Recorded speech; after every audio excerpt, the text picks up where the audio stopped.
चाळीसगाव शहराच्या मध्यवस्तीत असलेल्या जैन मंदिरासमोरील एका गोदामाला आज दुपारी 12 वाजेच्या सुमारास भीषण आग लागली।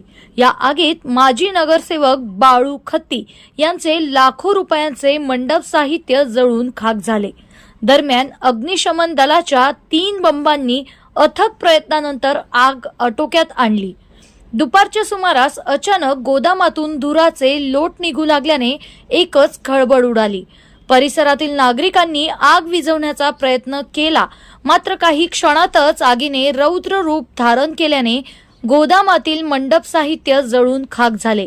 घटनेची माहिती मिळताच अग्निशमन दलाचे 3 बंब घटनास्थळी दाखल झाले।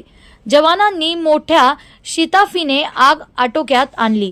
या आगीत गोदामात साठवलेले कापड, लाकडी साहित्य आणि इतर मंडप साहित्य पूर्णपणे जळून खाक झाले आहे। आगीचे नेमके कारण अद्याप समजू शकले नाही। दरम्यान या घटनेत सुदैवाने जीवितहानी झाली नसेल तरी लाखो रुपयांचे आर्थिक नुकसान झाले असल्याचे सांगितले जात आहे। केसरीराज लाईव्ह, जळगाव।